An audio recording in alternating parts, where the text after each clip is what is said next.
definirse. Sin embargo, el Tribunal Constitucional, respecto a este deber de conocer la lengua cooficial distinta al español, ha señalado que no es un deber ni que derive de la Constitución ni que tenga unos efectos jurídicos específicos, que no se puede equiparar, digamos, en modo alguno al deber de conocer el castellano, que sí deriva de la Constitución. De tal manera que en el ámbito del deber de conocer, podemos decir, el deber de conocer el castellano está en la Constitución y afecta a todos los ciudadanos. El deber de conocer el idioma cooficial no está en todos los estatutos, está en alguno, pero tiene, si queremos, una naturaleza diferente y unos efectos jurídicos menos precisos o menos concluyentes. Aparte de que el propio deber de conocer el castellano tampoco es un deber que se vaya a sancionar con sanciones,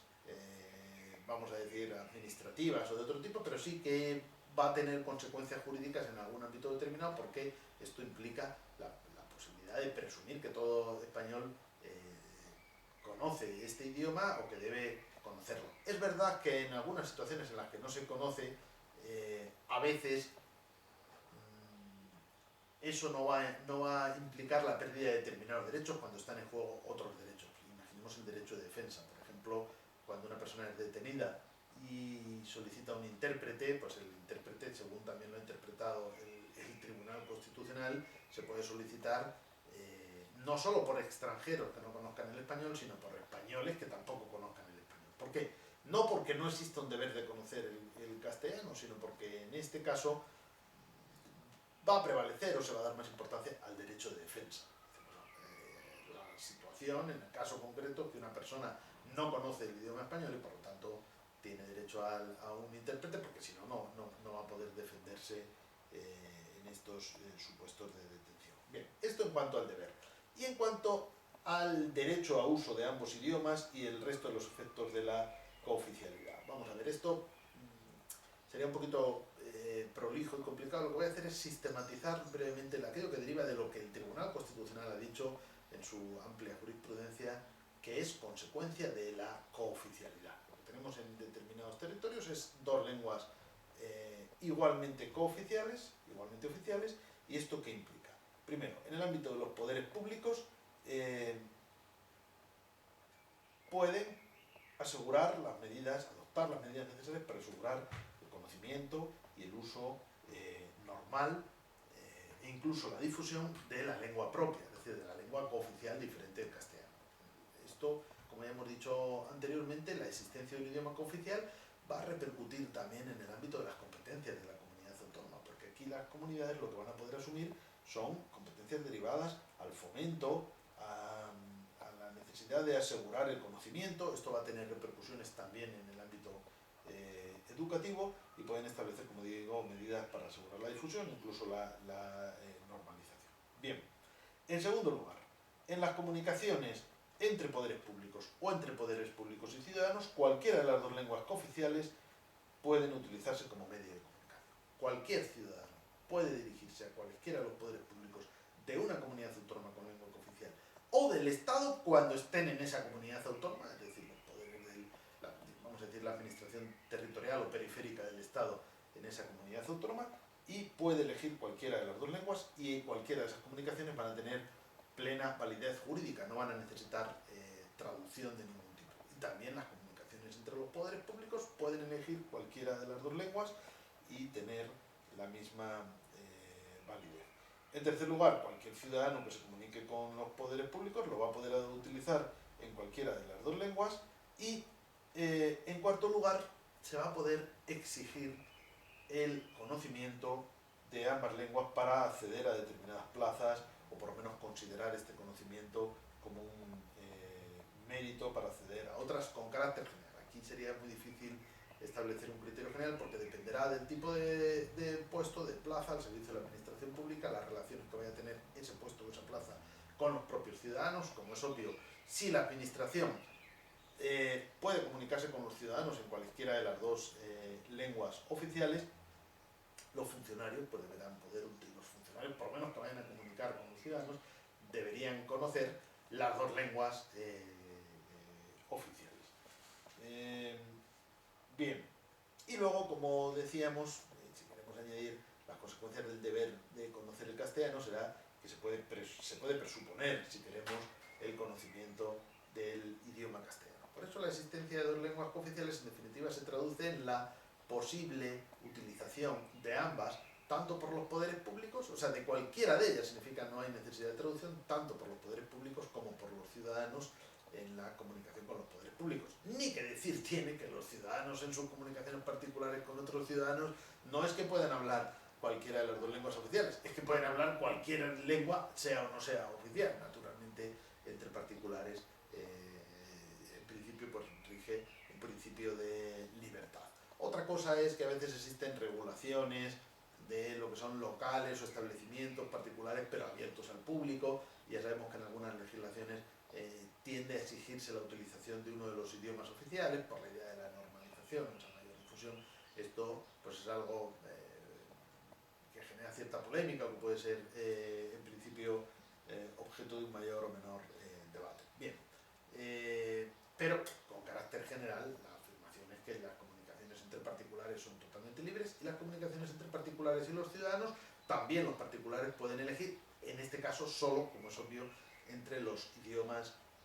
cooficiales, y las comunicaciones entre poderes públicos exactamente igual, y las comunicaciones de poderes públicos con ciudadanos pues también pueden utilizar cualquiera de estas dos lenguas. En principio, cuando un procedimiento o una comunicación se inicia por un ciudadano, pues los poderes públicos deberían contestarle o deberían responder en la misma lengua que el ciudadano ha utilizado en esa comunicación. Luego hay una legislación, algunos aspectos específicos en distintos ámbitos. Ya no puedo profundizar más en este tema, pero en fin, al menos mencionarlo. En el ámbito judicial pues tenemos una regulación que deriva de la Ley Orgánica del Poder Judicial, que con carácter general nos habla de la utilización del castellano en todas las actuaciones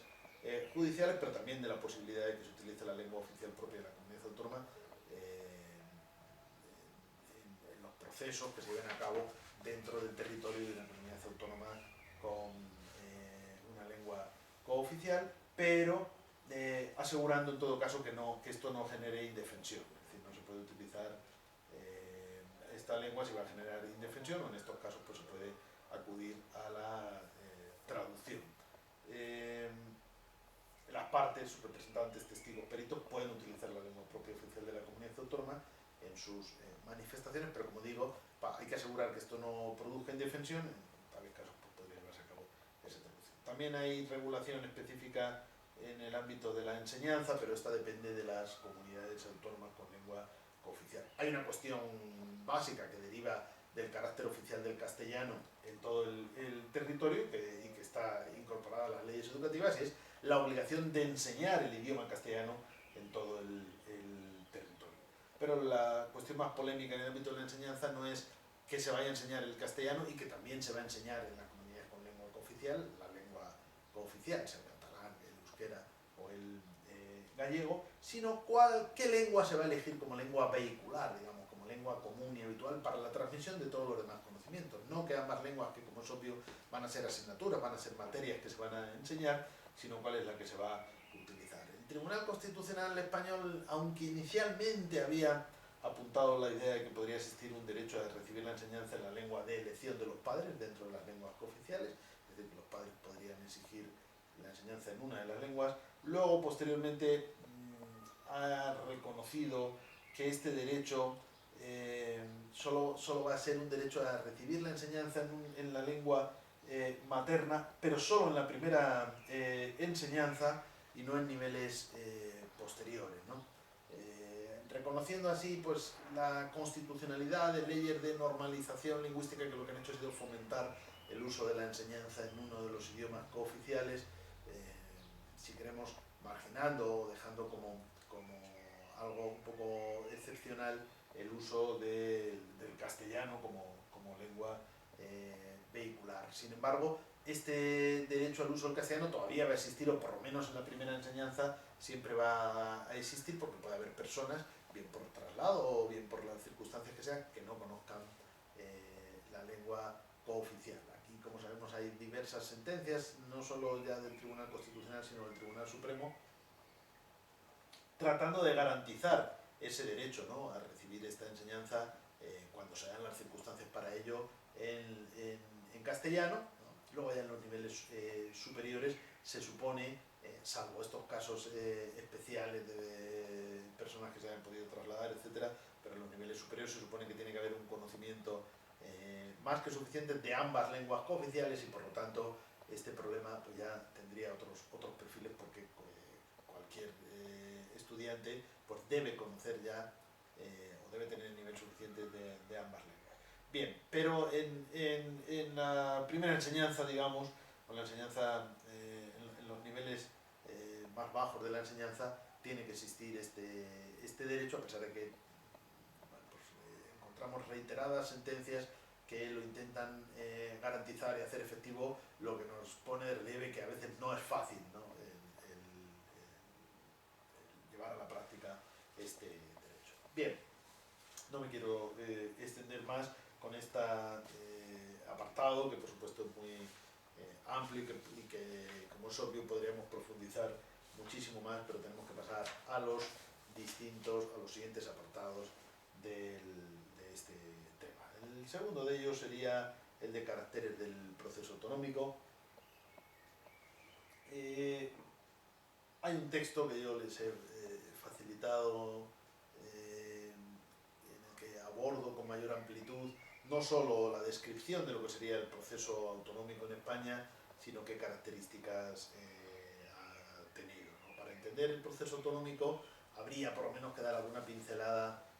histórica, ¿no?, de los antecedentes, si queremos, preconstitucionales. Sabemos que España es un estado que nace en la Edad Moderna, pero que se va a formar por la unión de distintos reinos que tenían origen medieval y que en los siglos XVI y XVII lo que encontramos es una unificación en la parte de la corona, pero se van a mantener las instituciones propias de estos antiguos reinos que ya previamente pues, se habían unido en la corona de Castilla y la corona de Aragón, así como el reino de Navarra y el de Granada, que fueron los últimos, o por en orden inverso, primero Granada y por último Navarra, que fueron los últimos en unirse a la corona. Durante toda la época de los Austrias, siglos XVI y XVII, se va a mantener la configuración de las instituciones propias, pero también el derecho, digamos, propio tanto de Aragón como de Castilla, como de los distintos reinos, y por lo tanto la unión, como digo, se centraría básicamente en la corona y bueno, hay que añadir no solamente la corona, sino la administración, ¿no?, la incipiente administración que va a rodear a la corte, que va a rodear a la propia corona. Entonces va surgiendo una administración que podríamos llamar administración estatal todavía, pero vinculada a la corona, pero desde luego las instituciones, incluidos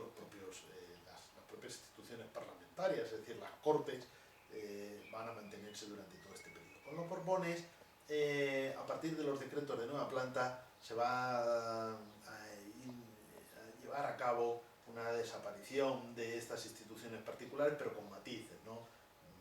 Es verdad que desaparecen las instituciones parlamentarias de la Corona de Aragón, sin embargo, se van a mantener en Navarra y en los territorios vascos. Es verdad que los Borbones inauguran una nueva etapa de centralismo, pero ese centralismo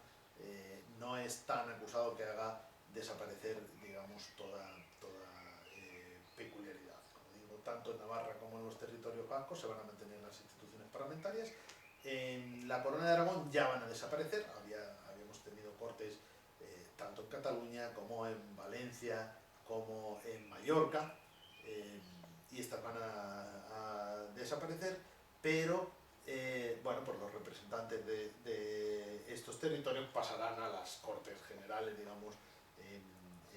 Madrid. Luego ya en el siglo XIX pues se produce, como ya hemos mencionado en otro tema, la división provincial, se vuelve a un centralismo que va a acabar incluso, no después de la Constitución de Cádiz, ¿no?, sino ya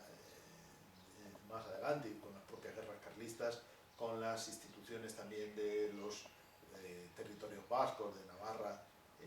etcétera, se vuelve a un cierto centralismo, pero en la segunda mitad del siglo XIX precisamente es cuando van a surgir los nacionalismos, ¿no? Incluso algunos de los partidos nacionalistas, que todavía hoy ese origen, porque como efecto del romanticismo pues se va a producir el auge de estas culturas regionales o de nacionalidades, diríamos, que conforman este territorio. La primera república en 1873, lo vimos en el constitucionalismo histórico, tenemos un proyecto de constitución que fue federal, y luego en 1931 desde luego pues tenemos un intento de resolver lo que se llamaba en aquel momento la cuestión regional, ¿no? En la Segunda República, con ese modelo de Estado integral, que sería un Estado regional, pero que luego con Franco pues, se vuelve totalmente al centralismo. ¿Qué sucede en la transición? Bien, pues que muerto Franco se va a recuperar ese sentimiento regionalista, por lo menos en algunas comunidades, o nacionalista, por decirlo claramente, por lo menos en algunas comunidades, y sobre todo de una manera muy fuerte en Cataluña y en el País Vasco, y también en alguna medida en Galicia, y luego se va a extender a Andalucía y a otras. Antes de la Constitución se crearon, a través de decreto ley, los entes preautonómicos. Primero fueron los de Cataluña y el País Vasco, pero luego se fue extendiendo a casi todo el territorio. Antes y algunos después de la propia Constitución, que van a anticipar en alguna medida las líneas generales del mapa autonómico, aunque como digo luego la estructura definitiva del mapa autonómico va a depender de los estatutos y va a sufrir alguna variación respecto a estos entes territoriales. También en el periodo de la transición pues tenemos un momento de auge del terrorismo de ETA, que por supuesto podemos decir que no tiene nada que ver con la cuestión constitucional, pero lo cierto es que, como es obvio, tenía una finalidad separatista, ¿no? Es decir, el terrorismo de ETA tenía como objetivo la separación del País Vasco del territorio español, y en alguna medida pues está presente o forma parte de ese contexto del proceso constituyente. De tal manera que cuando se aprueba la Constitución de 1978, pues tenemos que el mapa autonómico no está cerrado, tenemos unos entes preautonómicos, pero